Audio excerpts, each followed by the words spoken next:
James Carville was known for many things, his sharp wit, his booming voice, and his unrelenting passion for politics. But tonight, he had crossed a line that no one saw coming. Sitting in the sleek, modern studio of Global News Network, James leaned forward in his chair, gripping the edge of the desk as if it might fly away if he let go. His fiery red hair seemed to match the heat of his words as he stared straight into the camera. "Let me tell you something," he began, pointing a finger directly at the lens. "This isn't just about politics anymore. This is about control, about manipulation. And I'm not afraid to say it. Donald Trump and Melania Trump are involved in something far bigger than anyone realizes." The host beside him shifted uncomfortably in her seat. Laura Bennett, a rising star in investigative journalism, had invited James onto her show to discuss recent controversies surrounding social media. She hadn't expected this. Her eyes darted between James and the teleprompter, where scripted questions lay forgotten. The producer's voice crackled faintly in her earpiece, urging her to steer the conversation back on track, but she knew better than to interrupt James when he got like this. "You think these claims are baseless?" James continued, his southern drawl growing thicker with every word. "Well, let me show you what I mean." He reached over to tap a button on the desk, and instantly, holographic screens lit up around them. Streams of data flickered across the air, showing graphs, tweets, and algorithmic patterns. At the center of it all were two familiar faces, Donald Trump and Melania Trump. Laura felt her pulse quicken. She didn't know how James had gotten access to this information, or whether it was even real, but she couldn't deny its impact. The numbers painted a chilling picture. Social media trends spiked unnaturally during key moments in Trump's presidency, coinciding with major announcements or scandals. It was almost too perfect, too calculated. "And here's the kicker," James said, leaning back triumphantly. "This isn't just some random coincidence. Someone very powerful is pulling the strings, using artificial intelligence to shape what we see, what we believe, hell, maybe even what we vote for." The studio fell silent except for the hum of the holograms spinning around them. Laura cleared her throat, trying to regain control of the interview. "James, those are serious accusations. Do you have proof, or is this speculation?" James turned to her, his expression softening slightly. "I wish I could say it's speculation, Laura, but I've seen the evidence. Talked to people who've worked on these systems. They're out there, Laura, watching us, controlling us, and nobody's talking about it." Back in his office in Washington, D.C., Richard Leavitt watched the broadcast unfold on a massive screen mounted on the wall. A tall man with graying hair and a perpetually stern expression, Richard wasn't easily rattled. But tonight, he found himself gripping the arms of his leather chair tighter than usual. "What is he doing?" Richard muttered under his breath. Beside him, his assistant Claire frowned as she typed furiously on her tablet. "He's going off script again," Claire replied dryly. "Should we issue a statement?" Richard shook his head. "No, not yet. Let him dig his own grave first." He leaned forward, narrowing his eyes at the screen. "But mark my words, this isn't over. If Carville thinks he can throw mud like this without consequences, he's got another thing coming." As the hours passed, the fallout from James's explosive claims spread like wildfire. Social media platforms erupted with debate. Supporters of Trump rallied to defend him, dismissing James's allegations as baseless conspiracy theories. Critics seized on the opportunity to criticize the former president, demanding investigations into his alleged involvement in AI manipulation. Meanwhile, tech companies scrambled to distance themselves from any association with such practices. Laura, still reeling from the live broadcast, decided to look deeper into James's claims. She had always prided herself on being thorough, on separating fact from fiction. But something about James's conviction unsettled her. Was it possible that he was right? That there really was a hidden force shaping public opinion behind the scenes? Her curiosity led her to Alex Monroe, a quiet, unassuming engineer who had recently left a top tech firm under mysterious circumstances. Laura tracked him down to a small cafe in San Francisco, where he sat hunched over a cup of coffee, staring blankly at his phone. "Alex?" Laura approached cautiously, sliding into the seat across from him. I'm Laura Bennett, we spoke earlier. Alex looked up, startled. He blinked a few times before nodding slowly. Right. Yeah. You're the journalist. Yes, Laura said, pulling out a notebook. I wanted to ask you about something. Have you ever heard of a program called Echo Chamber? For a moment, Alex said nothing. Then, without warning, he grabbed his bag and stood up.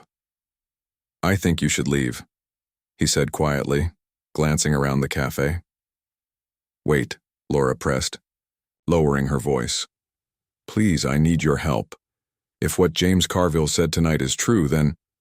It's not safe to talk about this here, Alex interrupted, his tone urgent. Meet me tomorrow. Same time, same place. Bring cash. No credit cards. Before Laura could respond, Alex hurried out of the cafe, leaving her alone with more questions than answers. Meanwhile, James returned home to find his apartment eerily quiet. Normally, he would have poured himself a drink and settled in front of the TV to watch the late-night coverage of his appearance.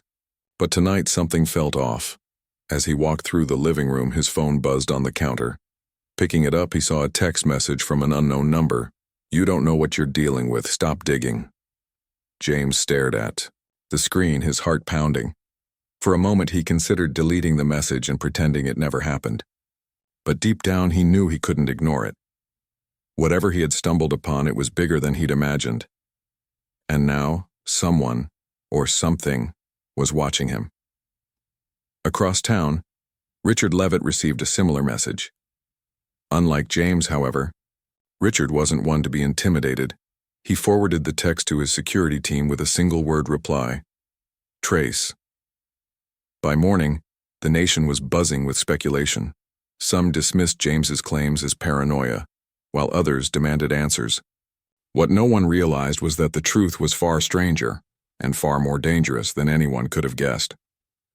The next morning, Laura arrived at the cafe early, her mind racing with questions. She had barely slept after meeting Alex the previous day. His cryptic warning weighed heavily on her. What exactly was he afraid of? And why did he seem so reluctant to talk about Echo Chamber? As she waited, she opened her laptop and reviewed the notes she'd jotted down during James Carville's explosive interview. Something about the way he spoke, the urgency in his voice, told her this wasn't just another political rant. Alex appeared 10 minutes later, looking even more anxious than before. He glanced around the cafe nervously, as if expecting someone to jump out from behind a chair.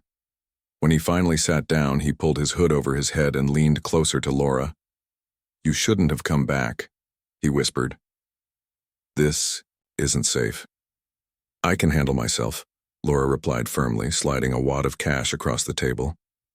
Now tell me what you know. Alex hesitated, then sighed. Echo Chamber. It's real. It started as a government project years ago, designed to monitor social media and prevent misinformation, but it evolved into something else entirely. Something else? Laura prompted, her pen poised over her notebook. It became a tool for control, Alex said, his voice barely audible.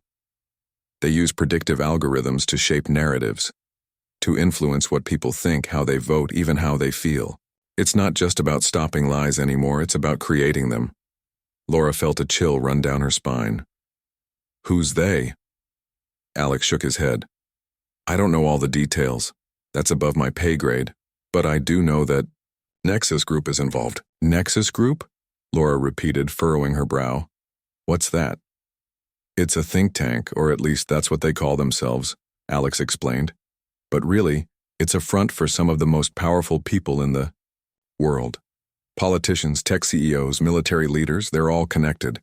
They fund projects like Echo Chamber and decide who gets access to the technology. Laura scribbled furiously, trying to keep up. And Donald Trump and Melania Trump, are they part of this? I don't know for sure, Alex admitted. But if James Carville is onto something, it wouldn't surprise me. People like that always find ways to exploit systems like Echo Chamber for their own gain. Before Laura could ask more questions, Alex suddenly froze, his eyes darting toward the window. Laura followed his gaze and saw two men standing outside the cafe, their faces obscured by hoods. One of them held a phone, seemingly taking pictures through the glass. "We need to leave. Now," Alex said, grabbing his bag.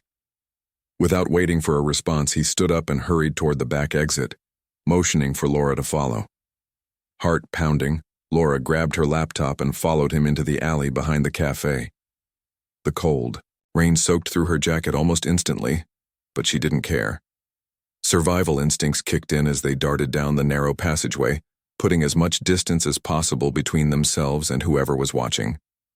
Once they reached a busy street, Alex flagged down a taxi and shoved Laura inside. "Go somewhere public," he instructed the driver.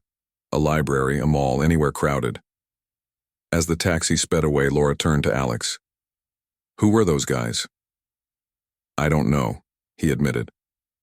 "But they're dangerous, and they'll stop at nothing to protect their secrets." Meanwhile, James Carville was growing increasingly paranoid. Since receiving the mysterious text message, he couldn't shake the feeling that he was being watched.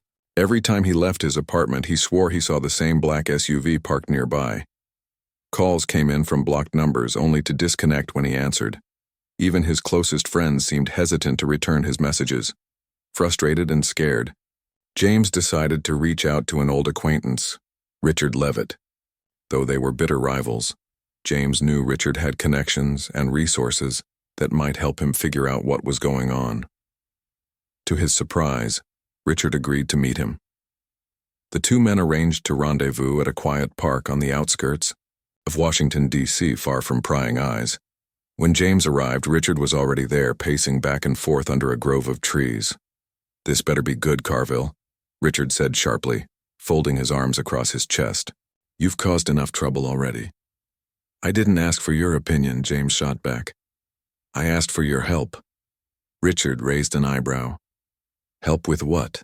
Your wild conspiracy theories?" "They're not theories," James snapped. "Someone's using AI to manipulate public opinion, and they're coming after me because I exposed them." For a moment, Richard said nothing. Then, slowly, he pulled out his phone and showed James a screenshot of the same threatening text message he'd received. "Funny thing is, I got one of these too. So either you're lying or we're both in deep trouble." James stared at the screen, his anger giving way to unease. "If you're getting threats too, then maybe we should work together." Richard scoffed. "Work together? With you? Don't make me laugh." "Fine," James said, throwing up his hands. "Then don't believe me. But when whatever this is comes knocking on your door, don't expect me to save you." Before Richard could respond, a loud crash echoed through the park. Both men turned to see a drone hovering above them, its cameras pointed directly at their faces. Without thinking, James grabbed a rock and hurled it at the device, sending it spiraling to the ground. Smoke billowed from the wreckage as the two men exchanged stunned looks. "What the hell was that?" Richard demanded, backing away. "Proof," James said grimly. "Proof that someone's watching us." Back in San Francisco, Laura and Alex sought refuge in a bustling library. Surrounded by towering shelves of books, they huddled at a secluded table, whispering urgently. "There has to be someone else who knows about this," Laura said. "Someone willing to speak out." "There is," Alex replied. "Her name's Samantha Klein. She used to work for Nexus Group. If anyone can give you hard evidence, it's her." "Where can I find her?" Laura asked. "She lives in Oakland," Alex said. "But you didn't hear that from me. If anyone finds out I'm helping you—" "I understand," Laura interrupted. "Thank you." With newfound determination, Laura set off to track down Samantha Klein.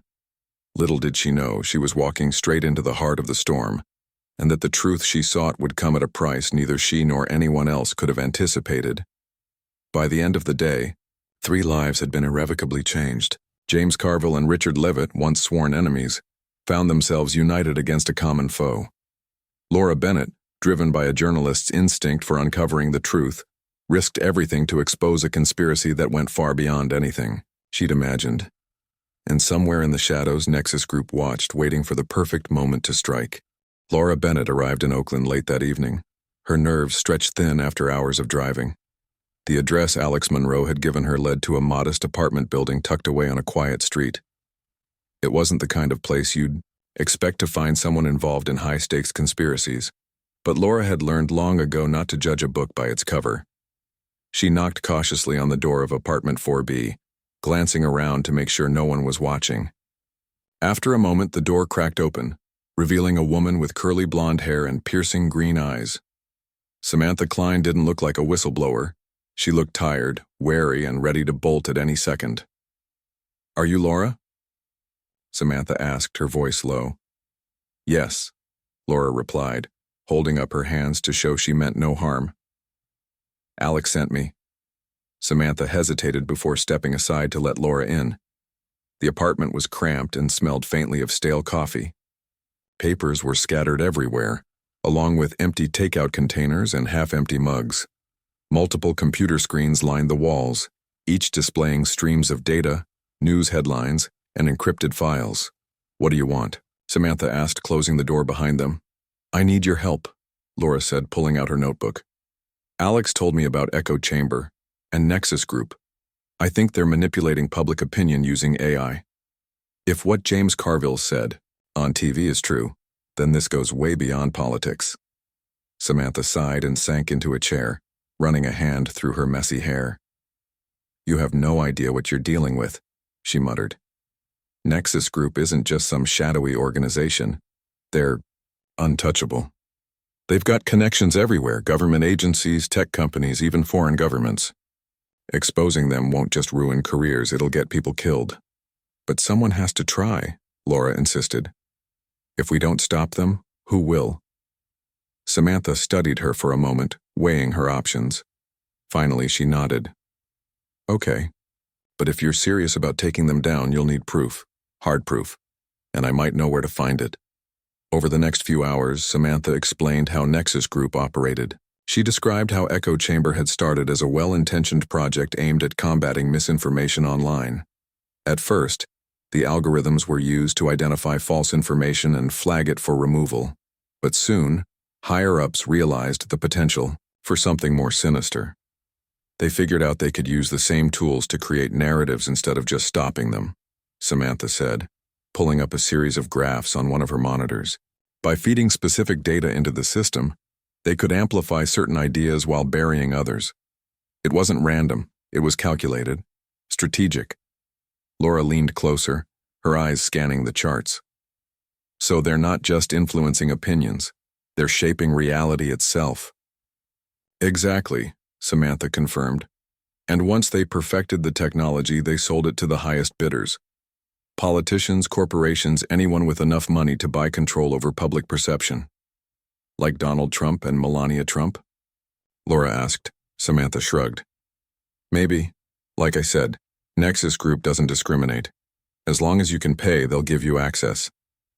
As they dug deeper, Samantha revealed that Nexus Group stored their most sensitive data in a secure server located in a facility called Haven Tower. Getting inside wouldn't be easy. It was protected by state-of-the-art security systems and guarded around the clock.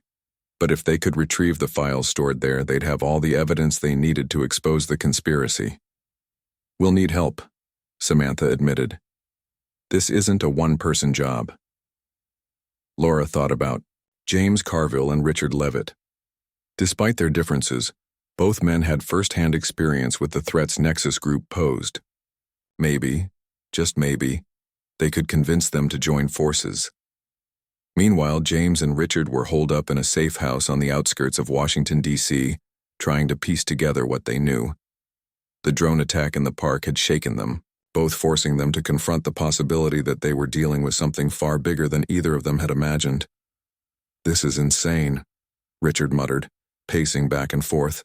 "We're talking about a global conspiracy here. How are we supposed to fight that?" "We start small," James replied, tapping his fingers on the table. "Find allies, build a case, and when the time comes, we hit them where it hurts." "Before they could come up with a plan," Laura called. Her voice was urgent as she explained everything Samantha had told her about Echo Chamber and Nexus Group. To her relief, both men agreed to meet her in Oakland. When James and Richard arrived, tensions ran high. Old rivalries flared as they argued over strategy. But Laura managed to keep the group focused. Together, they hashed out a risky plan to infiltrate Haven Tower and retrieve the evidence they needed.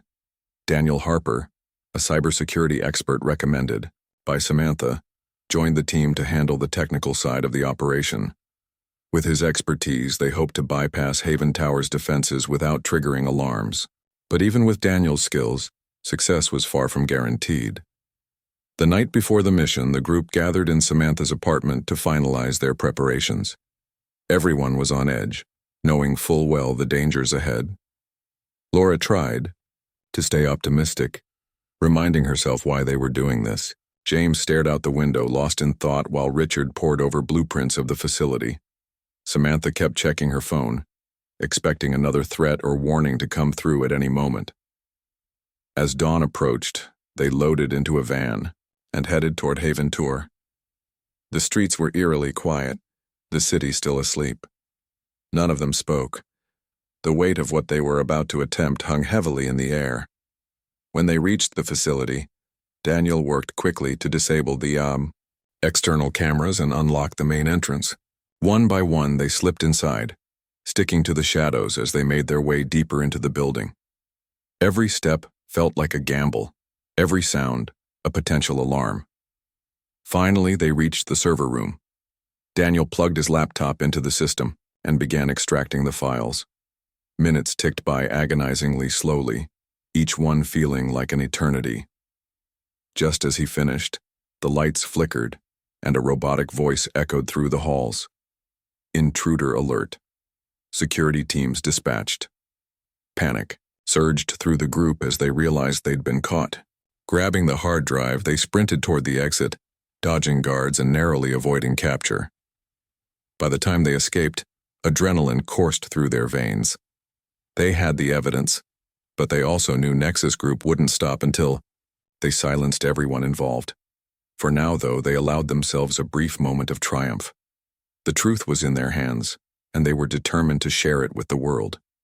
But as they drove away into the rising sun, none of them could shake the feeling that the hardest part was yet to come. The group barely made it out of Haven Tower alive. As they sped away in the van, the weight of what they had just done began to sink in. They had the evidence. Files detailing Nexus Group's operations, including how Echo Chamber was used to manipulate public opinion. But now came the hard part, exposing it without getting killed. Laura gripped the hard drive tightly in her hand, her knuckles white. "We can't trust anyone," she said firmly, glancing at the others. "Not the police, not the media. If we leak this the wrong way, Nexus Group will bury us." James nodded grimly. "Then we do it ourselves. We go straight to the people." Richard frowned, his arms crossed over his chest. "And how exactly do you plan to do that? Just post it online and hope for the best?" "No," Laura replied. "We need to make sure it reaches everyone all at once. No filters, no censorship. It has to be big enough that they can't cover it up." Samantha spoke up from the back seat, her voice quiet but steady. "There's one way. Hack into a major news network's live feed. Broadcast it directly to millions of viewers, but it's risky. It'll take time, and if they catch us..." "They won't," Daniel interrupted, his eyes fixed on his laptop. "I can bypass their firewalls, reroute their signals. It's not impossible." The group exchanged uneasy glances. None of them liked the idea of breaking into a global news network, but they all knew it might be their only chance. With Nexus Group already hunting them, they didn't have the luxury of playing it safe. Back in Oakland, the team set up shop in an abandoned warehouse they'd scouted earlier. Samantha and Daniel worked tirelessly to decrypt the files from Haven Tower, piecing together damning evidence of Nexus Group's activities. Laura drafted a script outlining exactly what needed to be said during the broadcast. James and Richard argued over the wording, each wanting to frame the story in a way that aligned with their own agendas. "This isn't about politics," Laura snapped finally, slamming her notebook down on the table. "It's about the truth. If we start spinning this to fit our narratives, we're no better than them." Her words silenced the room. For a moment, no one spoke.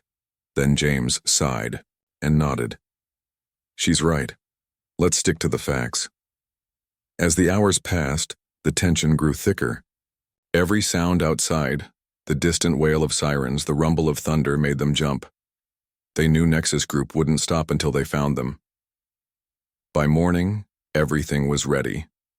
Daniel had mapped out a route into the global news network's main server room, while Laura rehearsed her lines one last time. Samantha stayed behind to monitor communications, keeping an ear out for any sign of trouble. That night, the group infiltrated the news network's headquarters.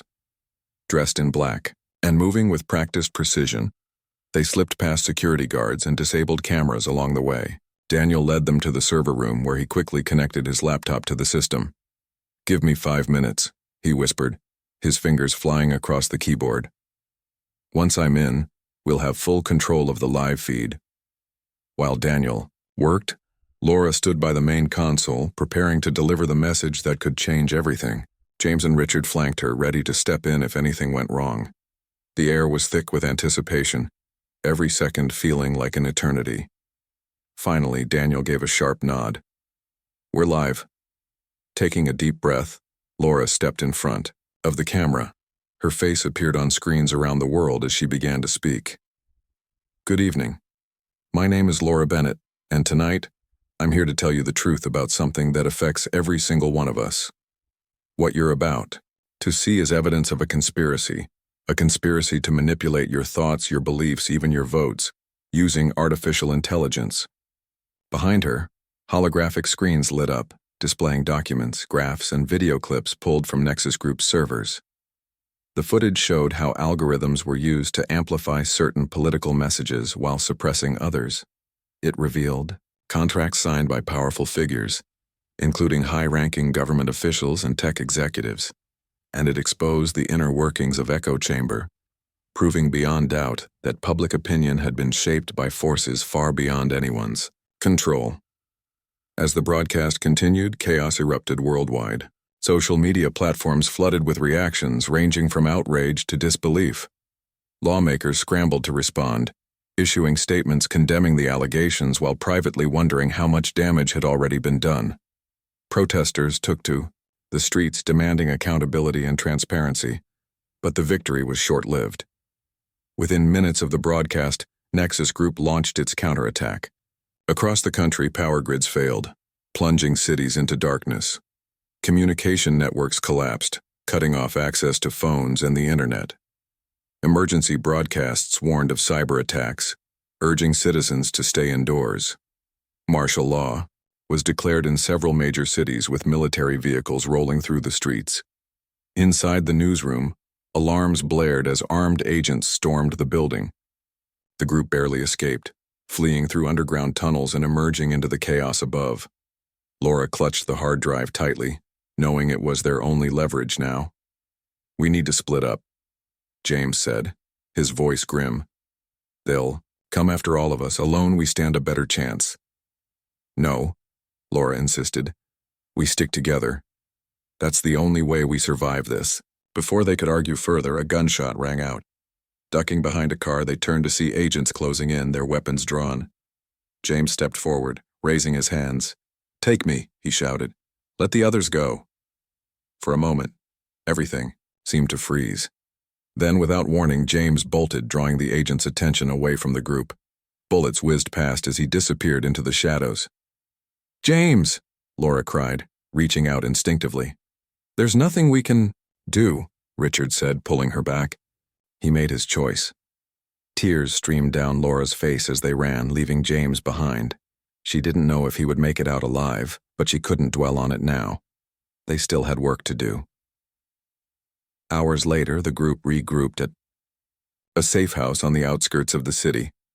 Exhausted and shaken, they watched the news unfold in stunned silence. Public pressure mounted as more details emerged, forcing lawmakers to launch investigations into Nexus Group's activities. Warrants were issued for top executives, and protests spread to every corner of the globe. But the cost of their actions weighed heavily on them. James Carville's sacrifice haunted them all, a reminder of the price they'd paid to expose the truth. As dawn broke over the horizon, Laura sat alone, staring at the hard drive in her hands. She thought about everything they'd been through, the betrayals, the close calls, the lives lost. It wasn't over yet, but for the first time in days, she allowed herself to feel a glimmer of hope. The truth was out there now, and no matter what happened next, the world would never be the same. The safe house was quiet except for the faint hum of laptops and the occasional rustle of papers. Laura sat at the table, her fingers flying over the keyboard as she tried to piece together what came next. The broadcast had worked. Nexus groups. Secrets were out, but the fallout was worse than any of them could have imagined. Cities were in turmoil, governments were scrambling to respond, and Nexus Group wasn't going down without a fight. Samantha leaned back in her chair, rubbing her temples. "This isn't just about exposing them anymore," she said quietly. "They're retaliating, cutting power, shutting down networks. It's like they're trying to bring everything crashing down." "They're desperate," Richard replied, pacing the room. "If we can keep the pressure on, they'll collapse under their own weight. Or they'll kill us first," Daniel muttered darkly, his eyes glued to his monitor. He was monitoring online activity, tracking reports of arrests, disappearances, and crackdowns. Every update painted a bleaker picture. Laura looked up from her work, her voice firm despite the exhaustion in her eyes. "We've come too far to back down now. James gave us a chance to finish this. We owe it to him." No one spoke for a moment. The memory of James Carville's sacrifice hung over them like a shadow. They didn't know if he was alive or dead, but his decision to draw attention away from the group had bought them precious time. Now they had to make sure it wasn't wasted. Samantha pushed a folder toward Laura. "Here's everything we pulled from Haven Tower. It's enough to take down Nexus Group if we use it right." Laura flipped through the documents, her heart sinking. The evidence was damning. Contracts signed by powerful politicians, internal memos detailing how echo chamber manipulated elections, even recordings of private meetings where decisions were made to silence dissenters. But there was one file that stood out, a list of names. High-ranking officials, CEOs and influencers who had benefited from Nexus Group's operations. "These people are untouchable," Richard said, scanning the list. "Even if we expose them, they'll find ways to protect themselves." "Not if we hit them where it hurts," Laura countered. "Their reputations, their legacies, once the public sees this, they won't be able to deny it." Daniel nodded slowly. "But we need to act fast. Nexus Group is already working to discredit us. Look at this." He turned his laptop around, showing a headline. "Conspiracy theorists behind global chaos." Below it, grainy photos of the group appeared alongside inflammatory quotes taken out of context. "They're spinning this to make us look like extremists," Samantha said bitterly. "And people are buying it." Laura clenched her fists. "Then, we give them something they can't ignore, something undeniable." The plan was risky, but it was all they had left. Using encrypted channels, they reached out to trusted journalists and activists around the world, sharing segments of the evidence bit by bit. Each release was timed to coincide with major news cycles, ensuring maximum impact. Protesters rallied behind the leaks, demanding accountability from their leaders. Lawmakers who had once dismissed the allegations found themselves facing angry constituents. But every step forward came at a cost. Safe houses were raided. Allies disappeared. Even Daniel, whose skills kept them one step ahead of their pursuers, began showing signs of strain. Dark circles formed under his eyes and his hands trembled as he typed. "We can't keep running forever," he said one night, slamming his laptop shut. "Sooner or later, they'll catch us. Then we make sure we're ready when they do," Laura replied. Her tone was calm, but her resolve was unshakable. She knew the risks. They all did. But giving up wasn't an option. One evening, as the group prepared to release the final batch of evidence, a knock came at the door. Everyone froze. Guns drawn, Richard cautiously approached the entrance and peered through the peephole. To his surprise, he saw Alex Monroe standing outside, looking pale and disheveled. "It's me," Alex whispered urgently. "Let me in." Richard hesitated, then unlocked the door. Alex stumbled inside, collapsing into a chair. His clothes were torn and bruises covered his arms. "They found me," he gasped. "I barely got away." What happened? Laura asked, kneeling beside him. They know I helped you, Alex said, his voice trembling. They sent men to my apartment. I fought back. I think I hurt one of them. But they'll be looking for me everywhere. Samantha handed him a bottle of water. You shouldn't have come here. You're putting us all in danger. I didn't have a choice, Alex snapped. You think I want to die because of this? None of us are safe until Nexus Group is destroyed. For a long moment, no one spoke. Then Laura stood up, determination etched on her face. Fine, you stay with us. We'll figure this out together. The next morning, the group executed the final phase of their plan. Through a network of secure servers, they uploaded the last of the evidence to the internet, flooding social media platforms and independent websites with irrefutable proof of Nexus Group's crimes. Videos, audio recordings, and classified documents spread like wildfire, overwhelming attempts to suppress them. As the world reacted, Nexus Group's empire began to crumble. Arrests were made, investigations launched, and lawsuits filed. Powerful figures who had once operated above the law were suddenly vulnerable. Public outrage reached a fever pitch with millions demanding justice. But Nexus Group wasn't done yet. In a last-ditch effort to regain control, they activated a contingency plan. A massive cyber attack designed to cripple global communications. Banks went offline, hospitals struggled to function, and transportation systems ground to a halt.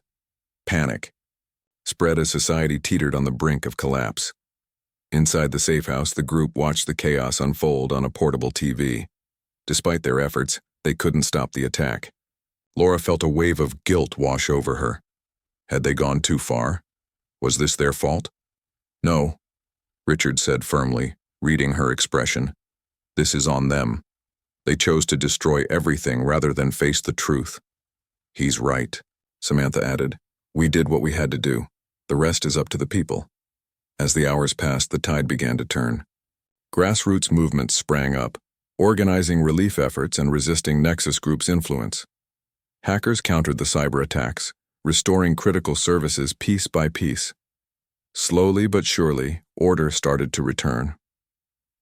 By nightfall, the group received word that Nexus Group's leadership had been arrested. Top executives were paraded before cameras, their faces masks of defeat. It was a victory, but a costly one. Lives had been lost, cities scarred, and trust shattered. Laura stared at the hard drive in her hands, now empty. It's over, she said softly. We did it. But as she looked around the room, she saw the toll it had taken on everyone. Alex's haunted eyes, Samantha's trembling hands, Daniel's slumped shoulders. Even Richard, usually so composed, looked older, wearier. It's not over, Richard corrected her. Not completely. People will forget. Governments will rebuild. Corporations will find new ways to exploit technology. This fight never truly ends. Laura nodded, understanding what he meant. The battle against corruption and manipulation would continue long after their names were forgotten. But for now, they had struck a blow. And that was enough. In the days that followed, the group went their separate ways. Laura wrote a book detailing their journey, hoping to inspire others to stand up against injustice. Samantha disappeared, leaving behind only a note thanking them for trusting her. Daniel returned to cybersecurity, vowing to protect systems from abuse. And Richard, surprisingly, softened his rhetoric, using his platform to advocate for transparency and accountability. James Carville's fate remained unknown, though rumors circulated that he had survived, living off the grid somewhere. Whether true or not, his courage became a symbol of resistance, a reminder that sometimes the hardest battles are worth fighting. And as life slowly returned to normal, one thing was clear. The world had changed. For better or worse, the truth had been set free and nothing would ever be the same again. Months had passed since the fall of Nexus Group, and life was beginning to return to normal, or as close to normal as it could be after such widespread upheaval. The world had been shaken to its core, but out of the chaos came a fragile sense of renewal. Governments worked to rebuild trust with their citizens. Tech companies implemented stricter regulations on data use, and grassroots movements continued to push for transparency and accountability. Laura Bennett spent most of her days in quiet reflection, writing about everything that had happened. Her book, tentatively titled Shadows of Truth, chronicled the group's journey from the moment James Carville made his explosive claims to the final takedown of Nexus Group. It wasn't just a story of conspiracy and betrayal. It was a testament to resilience, courage, and the enduring power of truth. She often found herself sitting in a small park near her apartment, watching the world move forward. Children played on the swings, couples strolled hand in hand, and joggers passed by with earbuds in place. Life went on, even after the storm. But Laura couldn't shake the feeling that the fight wasn't truly over. Nexus Group might have fallen, but the systems they created, the algorithms, the surveillance, the manipulation, still existed. Someone else could pick up where they left off if people weren't vigilant. One morning, as she sat on her usual bench, a familiar voice interrupted her thoughts. "Mind if I join you?" Laura looked up to see Richard Leavitt standing there, dressed casually in jeans and a sweater. He looked different somehow, less guarded, more approachable. "Sure," she said, gesturing to the space beside her. "It's been a while." Richard nodded, sitting down carefully. "I wanted to check in, see how you're holding up." "I'm okay," Laura replied with a small smile. "Writing helps, keeps me grounded." "That's good," Richard said.